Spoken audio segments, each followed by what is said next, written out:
some venture firms, we would not be one of these, but there are some venture firms that don't do seed investing. And so they're looking for a business plan to be very well baked, right? Really understood, they understand the market, they understand the product, they know the product is doable, developable, et cetera. And there are, those venture firms look like that. And if you're in that state where you have kind of a nice set of executives ready and you have the idea of you think the market's acceptable, you go visit venture firms for that, right? When you're in, you're still in very much a prove it kind of a stage. And again, this is where it gets very gray. But when you're in that kind of stage, in our case, we would sometimes seed those kind of projects.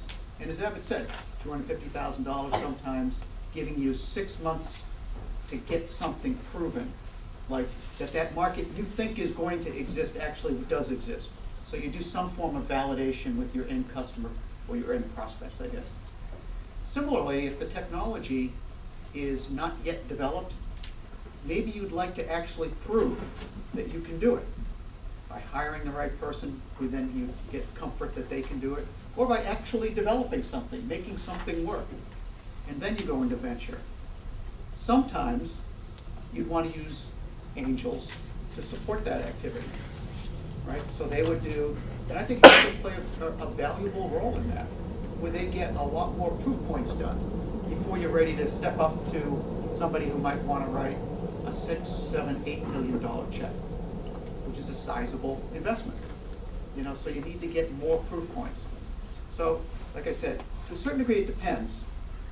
To another degree, it really depends on kind of your company, where it is. If it's still really a raw idea, then maybe you need more time to let that gestate and so forth. Could I follow up on what Jeff said? One important distinction, though, between the angel investor and the venture investor, firm like Jeff's, is that a firm like Jeff's is prepared to have many follow-on investments. They have what you could call dry powder. They have sufficient funds in their fund to follow on around B, C, D, and E if necessary. The downside of the angel portion is quite often angels are not prepared to put another $2 million, $5 million, $8 million into a company. So you have to be aware of that. The other benefit of doing what Jeff suggested, starting a product, developing it, is you give away less of your company, you give away less equity. So the further along you are means the lower the risk. The lower the risk means the higher pre-money valuation, and the higher pre-money valuation means you give away less of your company. Yeah, he's right. I mean, the way to think about that is you get paid for risk elimination. So you bring an A+ team, that risk, you get paid for that. You bring a product already developed, you get paid for that. So that's the way to think about it. You get paid for risk elimination.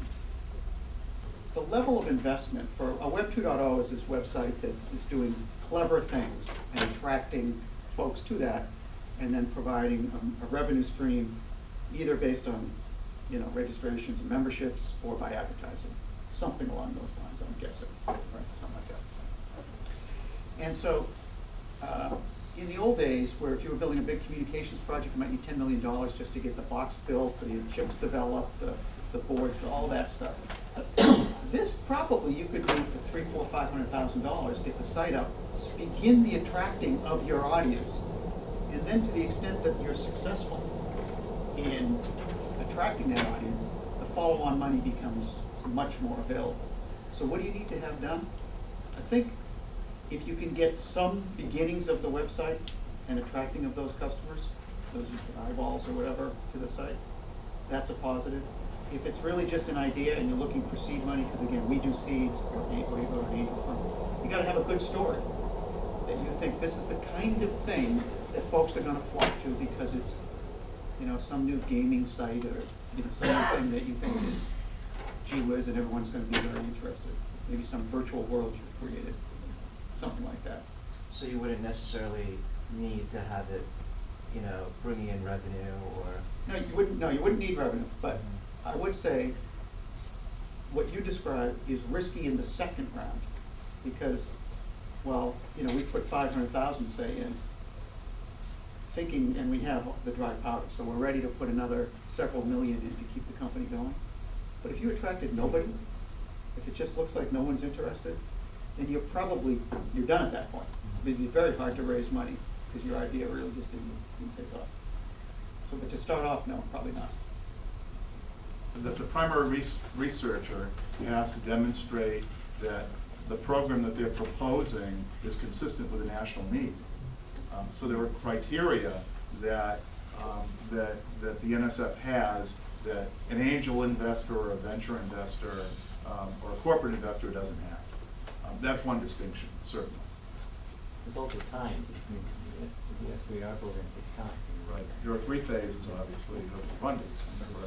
But in general, hey, I think if you're doing a company and you can get SBIR money in a reasonable time frame, take it. Absolutely. You're crazy not to. It's, the only reason I would advise you not to, if I was on your board, and you did, is if this SBIR took you in a direction that wasn't where you were building the company, then it's actually not useful.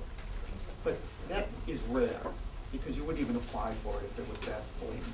If this is on the track that you want to develop and that money is available, it's non-dilutive funding. You'd be crazy not to take it. Yes. With the technology-driven world as it is today, how would a company that's trying to start up that's not technology-based, I mean, that's a huge competitor for a company like that. So where would we go on that division? The last investment I made, which was the first ever non-technology investment I made, is in a company called Late July Organic Snacks. No technology. Just to give you a quick word, why would I invest in something like that? Well, the founder is the founder of Cape Cod Potato Chips. He sold Cape Cod Potato Chips, bought it back, sold it again, then started a company called Chatham Village Croutons, sold that company. His daughter was pregnant and in 2001 wanted to have an organic cracker to eat during her pregnancy, and there weren't any. Looked all over, there were no organic cookies and crackers available in 2001. So she went to her dad, said, I would like to start a company to do organic cookies and crackers. And in that case, they were fortunate enough to have been successful previously as a family, and they funded the entire company. And this year they're going to probably do, I don't know, $8 or $9 million in revenue, and they'll probably do $15 million next year. Now, they did need additional funding for that company about 2 years ago, which is how I became an investor. They went out and looked for some additional funding, and fortunately, because of the track record, they were able to raise it through angels, and all of the angels were basically either neighbors who knew of the success of the family, or they were people who were in the food business who knew Steve Bernard, who's the founder of the company. And, so that's a great story, because here's what I just heard.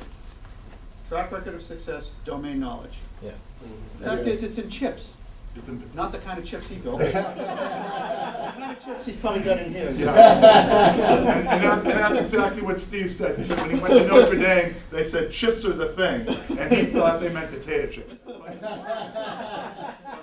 But Jeff's absolutely right. Domain knowledge, and I'll tell you, there was a organic food conference several weeks ago in Boston. It was a financial conference that was put on by Canaccord Adams, and they had a bunch of companies presenting there. There were public companies, I think about 15 public companies. Late July presented in the private company track, and then it was followed by an organic food show in the new convention center. I couldn't find a parking place. The entire convention center was jammed. So the other comment that I wanted to make is it's a $97 billion industry that's growing like that, organic foods. But right?